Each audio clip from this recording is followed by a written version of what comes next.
waxaa lagu tiriyaa mandaqada Akasako ee gobolka Buenos Aires ee waddanka Argentina. Goobaha ugu muhiimsan uguna wacan ee lagu noolaado magaaladan ayaa ah meel ay ku nool yihiin dadka bulshada ka dhexaanka ah sida siyaasiyiinta, fanaaniinta iyo ciyaartooyda ee waddankaas. Sidoo kale waxaa ku yaala mandaqada mid ka mid ah bangiyada ugu waaweyn caalamka oo ay lacagtooda dhigtaan dadyogaasi. markay saacadu ahayd 2 saac oo subaxnimo ayaa 4 nin gudaha u galeen gudaha bangiga Rio Acasoo. ka hore ayaa xidhnaa suur safuri ah, ka labaad ayaa isna sitay dharka dhakhtarada, halka labada kale ay siteen dhar caadi ah. waxayna afduubteen dhammaan shaqaalayaashii bangiga iyo dadyoogii kale ee ku jira gudaha bangiga. ka hor inta aanay goobta soo gaadhin askartu, waxa ay sameeyeen in ay 3 qaybood u kala qaybiyaan dadkii haysteen, lana kala geeyo 3 dabaq oo kala duwan oo ka kooban yahay dhismaha bangigu, si aanay askartu u aqoonsan goobta saxda ee lagu hayo dadka. waxayna ogaadeen askartu in ay afduubayaasha ay hore uga baaraan degaan tallaabo kasta ay qaadayaan. mar dambe mar la wareysanayay mid ka mid ah dadkii la afduubtay waxa uu yidhi,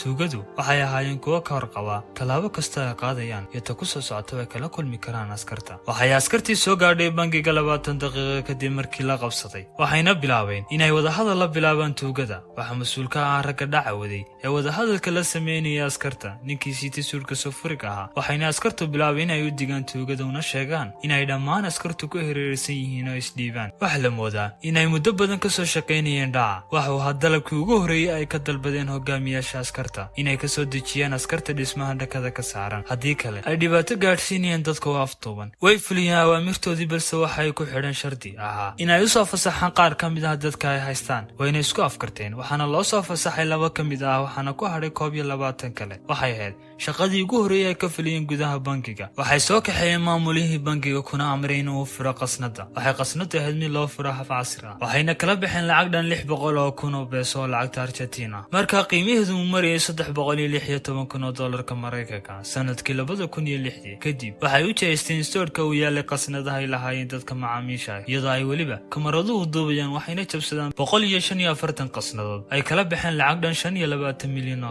inta uu socday dhacu waxaa sidoo kale barbar socday wadahadalka u dhexeeya askarta iyo hogaamiyaasha burcad, iyadoo la sii deynayay marba qaar ka mid ah dadkii la haystay. wayna ku adkaatay askartu inay ogaadaan waxa ka dhex dhacaya gudaha bankiga. daqiiqada kadib ayay dalbadeen burcad in loo keenay biise iyaga iyo dadka ay haystaanba, sidoo kale loona soo raaciyo keeg si ay xaflad dhalasho ugu dhigaan mid ka mid ah dadkii ay haysteen. fikirka ay askartu aaminsanaayeen xaaladan oo kale ayaa haddii ay burcad u dalbato cunto inay dareemeen daal iyo awood yari una fududaanayso qabashadoodu. waxay bilaabeen askartii inay heegan badan galaan una diyaar garoobaan inay weerar ku qaadaan si ay u soo afjaraan warka burcadda. balse weerarka kadib waxa dhacay ayaa noqday waxaana xisaabta ku darsan. kadib waxay burcadii goysay wadahadalkii ka dhexeeyay iyaga iyo askarta, waxayna askartu isku dayeen inay garaacaan mid ka mid ah dadkii la haystay oo taleefankiisa qarsaday markii laga ururinayay. waxauna u sheegay askarta inaanay waqti xaadirkan qofna ka arag raggii burcadda ah. waxay askartii u maleeyeen inay burcaddu meel uun kaga dhuumanayso gudaha bankiga, aanay awood u lahayn inay baxsadaan, sababtoo ah waxaa dhinac kasta kaga hareeraysan ciidan ama ay ku dhex dhuumanayeen dadka ay haystaan si ay u khiyaameeyaan askarta. 3 saacadood kadib marka ay goonay isgaadhsiintu ayay askartii gudaha u galeen bankiga, soona badbaadiyeen dhammaan dadkii la haystay, laakiin kamay helin burcaddii wax raad ah sida ay qiiq noqdeen oo kale. waxayna askartu heshay hubka ay afduubka ku geysteen, waxayna noqdeen kuwa falso ah oo ah kuwa lagu ciyaaro. waxay sidoo kale uga tageen fariin qosol ah ay ku bahdilayeen askarta, waxayna khiyaameeyeen in ka badan 200 oo ciidan, kana dhex baxsadeen iyaga oo ku hareeraysan. laakiin sidee ku dhacday sidaasi?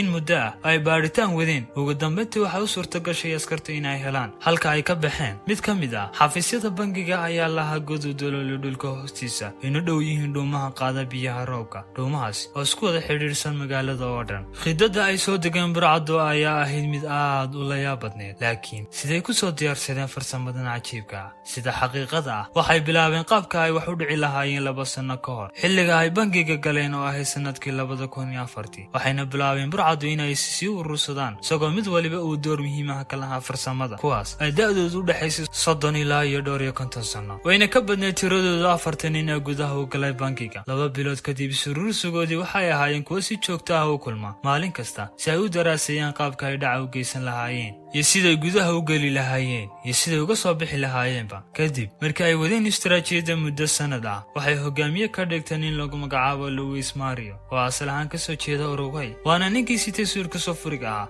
ee wadahadalka la sameynayay askarta waxay ahayd qaybta ugu muhiimsan ee farsamada diyaarinta qaabka ay uga baxsan lahaayeen bangiga markay gudaha u galaan sidoo kale waxaa muhiim u ah inuu noqdo dhaca ay geysanayaan mid nabad ah oo aanay qofna dhibaato gaadhsiin waana sababtay u isticmaaleen baaskooladaha faalsada ah waxayna ku qaadatay tuugada 4 bilood inay qodaan godkaas ku xidhayaan dhuumaha biyuhu maraan iyo kuwa bangiga hoostiisa ahaa iyo 3 maalmood oo kale ay isku daloolinayeen derbiga iyo godka bangiga hoostiisa ahaa sidoo kale markay baxsadeen waxay ku sii xidheen bamba afka hore ee godka si aanay markiiba askartu u soo daba raacin ay waqti ugu qaadato furisteeda waxay sidoo kale dhuumaha ugu sii diyaarsanaa laba laasho ah kuwa bacaha la neefeeyo si ay ugu sii qaataan lacagaha ay soo xadeen ugana baxsadaan mid ka mid ah wadooyinka ka fogaa bangiga waxaa daboolka dhuumaha uu si dultaagnaa bas waxayna si nabad ah uga soo baxeen godkii si toos ahna ugu sii gudbeen gaadhigii u diyaarsanaa minay helin askartu wax tafaasiir ah ku saabsan halka ay mareen waxa ay bilaabeen dhammaan tiifiyada iyo wargeysyada waddanka inay qaadaan dhigaan dhacdada la yaabka leh ee ka dhex dhacday bangiga iyo sida cajiibka ay tuugadu u baxsadeen iyo fadeexada dul hogaanaysay booliska